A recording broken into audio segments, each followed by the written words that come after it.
In this video, I'm going to walk you through exactly how to manage your e-commerce brand's email marketing and how to get better results with less time spent. So during the time that I specifically did email marketing for e-commerce brands as a service, I created SOPs for both campaign content planning as well as flows. As far as campaigns go, typically the email strategist or account manager would come in and they'd plan all the content for each month. They'd fill out the details of each campaign. They'd configure the segmentation and the details for the campaign. Then it would be assigned to the copywriter and then to the designer, then validated and then sent within Klaviyo or whatever email marketing platform is being used. And so I created these two processes to streamline the workflow for email marketing for both flows and campaigns. But the latest addition to this system, if you will, is a content ideation and automation system. And so basically this is an extension of the SOP, which basically makes it easier to fill out content and to ideate content and to outline content for each campaign or flow instead of just starting from scratch. And you don't need any extra tools for this. I'm literally using a free Asana account, and I'm also going to be using ChatGPT. All you have to do is set this up and it'll save you a lot of time with your email marketing. So just for a quick overview of the SOPs themselves, there's all the different campaign types. And so for example, new product launch, this will have all the details about the campaign information. The details would be filled out by the strategist or the account manager, and then a section for the copy itself. And so to make this a lot easier, what I did was create this content ideation and automation system. And so basically it starts by filling out the context about the brand, details about the audience, and then a prompt that will plug into ChatGPT for crafting the email. And then also as an added bonus, this content matrix for ideating different types of content ideas beyond promotions so that you can provide more value to your audience via your newsletter that goes beyond just trying to sell products through. So I'm actually going to run through an example of this for a mock brand that I'll think of, and I'll actually run through this in real time to show you exactly how to set this up and how to use it yourself for your own brand to save time with your email marketing and get better results. So it starts by filling out context about the brand and details about the audience. So I'm a marketer for an e-commerce company selling organic cotton apparel, and they sell t-shirts, outerwear, shorts, pants, and joggers, which are focused on helping customers elevate their style while emphasizing the importance of ethical supply chains.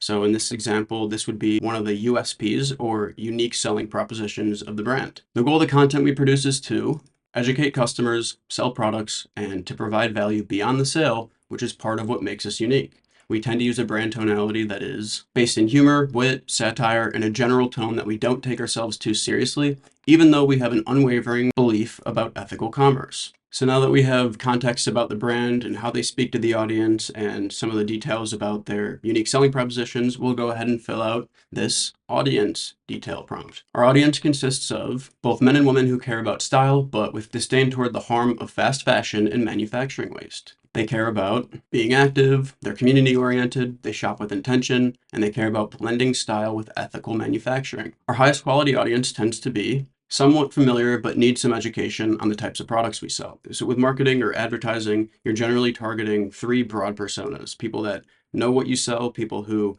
don't know what you sell, and people who are somewhat familiar and they might be looking for a solution like what you sell, but they're not necessarily aware of the specific products. And if the goal of any advertising is to shift beliefs or to make someone question an existing behavior, and then knowing how familiar your audience is with the types of products you sell is going to allow you to better craft messaging that is more likely to strike a chord based on where they're at in their own shopping journey. So in the case of organic cotton apparel, not all first-time visitors that this type of brand might drive to their website are going to be, they might not understand why it's important to shop for organic apparel. It might not be immediately intuitive as to why other people prioritize organic apparel. Our highest quality audience, are the ones who are statistically more likely to convert than others, are people who shop because they prioritize organic apparel and are more likely to convert than those who only care about, say, fast fashion and trendy styles. So if you're collecting data from your subscribers or at any point of intent throughout the customer journey, and you find that certain data points that you collect when people subscribe make someone more or less likely to convert, then you can add that here. And if you're not collecting data from your audience, you can just remove this part. Or I also have a video about collecting data from subscribers. So feel free to check that out if you're interested in learning about that.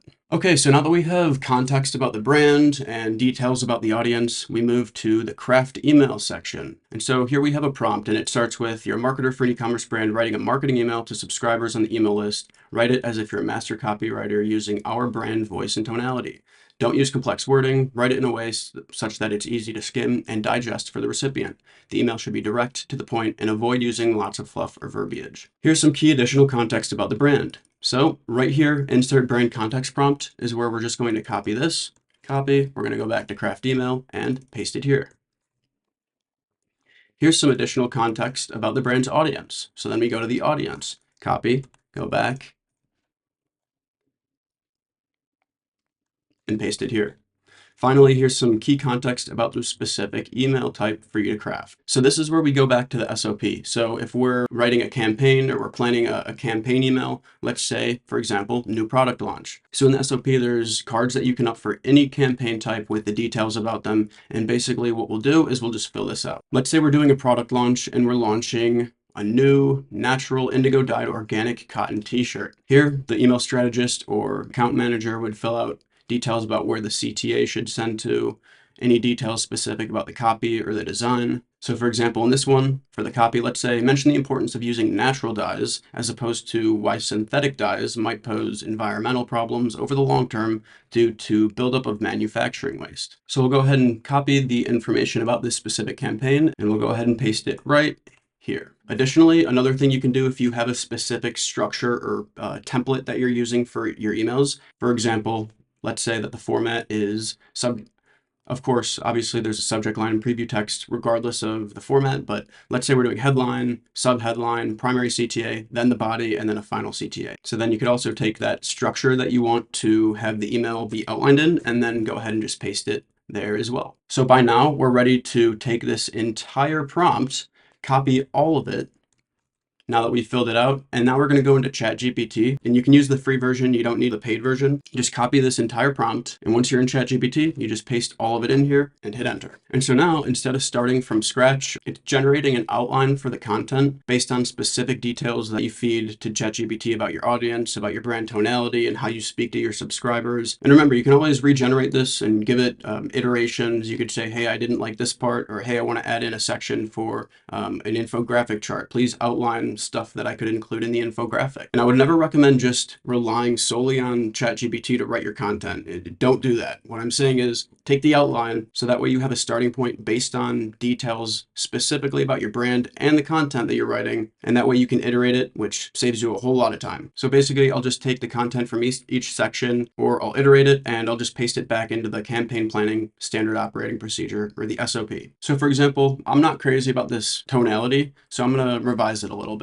So I'm just going to tell it, please regenerate, make it snappier, keep in mind the brand tonality of humor and satire. We believe in ethical manufacturing, but we want to deliver our messages with more levity. Okay, so now I have the content filled out. So instead of starting from nothing, I started with an outline, and then I revised it. So I have a subject line, look good, feel good, meet our indigo dyed tea, ditch synthetic dyes, embrace natural solutions. So remember, I mentioned to specifically highlight why natural dyes are better than the synthetics. And so we're putting that right in the preview of the email. The headline calls out exactly why it's important. Introducing our new product because Earth deserves better. So it's mentioning right in the headline why this is launched, why this product was launched. We have the subheader, we have a CTA, and then body copy. Guess what? We've rolled out something awesome for you. The natural indigo dyed cotton t-shirt. It's not just a tee, it's a guilt-free, eco-friendly statement piece. Right, so remember what I said about the audience not wanting to compromise on their style or fashion, but they still prioritize ethical manufacturing.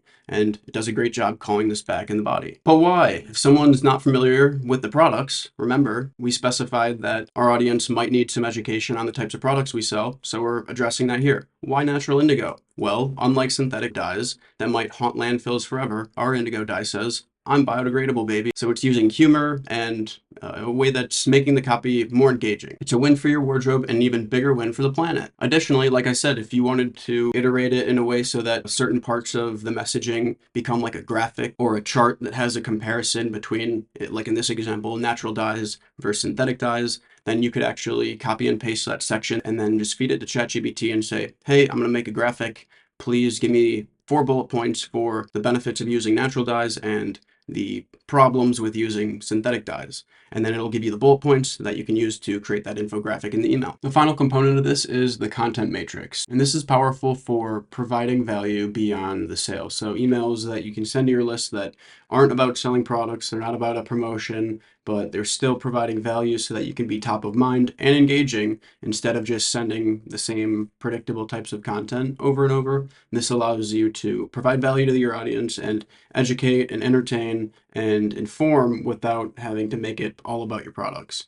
And so I recommend brands do this with a weekend lifestyle newsletter, which is basically just, again, any email that's basically a recurring newsletter that sends on weekends where the point isn't to sell, but to provide value to your audience and educate them on news stories that's happening in relation to your niche or trending events in relation to the products you sell, talking about behind the scenes things happening with the company or any brand associated lifestyles that you can speak to. This is going to be a great way to get in front of people and stay top of mind without just trying to hammer people with the same promos every time. So this content matrix is something that I learned from a course about content writing for social media, and I figured it would be perfect for this email marketing system. And so we have this audience prompt that we've written. You can copy this, go back to the content matrix, we'll paste it here. And basically this is just a prompt that's saying, hey, you're a marketer for a brand and you're writing a weekly lifestyle newsletter in relation to the types of products we sell. So down here we have an x-axis and a y-axis where this is the content type, and there's all these different content types that you commonly see across social media content. And then down here we have the content topics. So for example, let's say the 4 topics we want here are ethical manufacturing, organic cotton, sustainable fashion, and fast fashion, and intentional shopping. You can put as many content topics as you want here, and you can really make the topics about anything. Any topics in relation to a brand associated lifestyle or to the products you sell or the market that you serve. Any topics around those things work great for these content topics in the y-axis. So then once you fill out the content topics, you'll copy this entire thing, go to ChatGPT. You'll go to ChatGPT and paste all of it here. And let's see. And so now we have 32 different content ideas that we could prompt this weekend lifestyle campaign with. So in the x-axis, we have the 4 content topics and then all the content formats or content types listed here. So for example, let's say the one that caught my eye the most was this one right here. Impulse buying versus intentional shopping, which leaves you more satisfied. This is an interesting content idea that could be sent in a weekly lifestyle newsletter that's related to the brand and the types of customers that they serve without being promotional or salesy. So what I could do is I could take this content idea, I could copy this and go back to the system. I'd open up this weekend lifestyle newsletter. I would paste that right here, and then I would specify the format of this campaign. So let's say the format for this is just a subject line, preview text, a headline, and then body. So it'd be just like a simple plain text email in this case, but you could change the format to however you want or whatever format that you want to assign to this type of email campaign. So once you've done this, you would copy this. So then once you have the details for the weekend lifestyle newsletter, you copy all this, go back to the craft email, and then I just pasted that information right below the key context about this specific email type. So then I'd copy all this, go back to GPT once again, paste it. So generate an outline of the content. I'm not crazy about the body copy in this. And so what I did was I told it to provide valuable tips or insights for the reader. And so now I have 7 different tips on intentional shopping. Additionally, what you could do with this type of email, it can be like a newsletter style where it's a curation of different things. So it could be, 7 tips about intentional shopping. And then there could be a recurring section for what's behind the scenes of our brand. There could be another section for a word from the owner or what we've learned at the company this week. And so you can take any of these 32 ideas from the content matrix table that we had, and you could run with it yourself and just have that be the topic of the newsletter, or it could be part of a more curated newsletter that's showcasing behind the scenes stuff and a word from the founder, what we are working on as a team, basically anything that updates people about the brand and helps you stay top of mind without any hard selling. And another way to get the most out of this, a framework, so to speak, is you can use a free tool like Answer the Public, and you could put in keywords around what you're selling to generate more content topics. So remember the y-axis was content topics. If you're struggling to think of content topics for the y-axis here, what you can do is you could literally just go to answer the public. Let's say we put in organic cotton, and we'll see what people are talking about or what kind of questions people are asking about this keyword. So just by putting in one keyword in relation to the types of products that the brand sells, of course, in this mock example, whatever keywords you put in, you're going to have all these ideas about things that real people are actually asking in relation to the types of products you sell. And so you can use this as a starting point. Or organic cotton sheets better. So like I said, if you sell organic cotton clothing, you could provide more value to people who care about these sort of things by talking about other ways organic cotton is used. You could do a infotainment angle on behind the scenes of your manufacturing. That could be a great content topic to expand on in a weekend lifestyle newsletter. So this is a great free resource that you can use to supplement those content topics in the content matrix based on what real people are saying in relation to your niche. So basically, to recap, this system is having an SOP for your campaign planning, which has all the details for all the campaigns, all the structure of the emails, what to write, the purpose of the campaign, basically any details that's necessary for putting together that campaign. Same thing with flows. So for each flow type that you're sending, do the same thing. Have a skeleton or outline for the types of content to include in each email within the flow. And then it's having a content ideation and automation system to actually build outlines for each email type so that you don't have to start from scratch. And that way you can iterate based on a template that's been outlined with ChatGPT according to your brand's specific details and the way that you speak to your audience, all based on those contextual prompts that we filled out right here. So I hope this was a helpful resource. Let me know if you have any questions.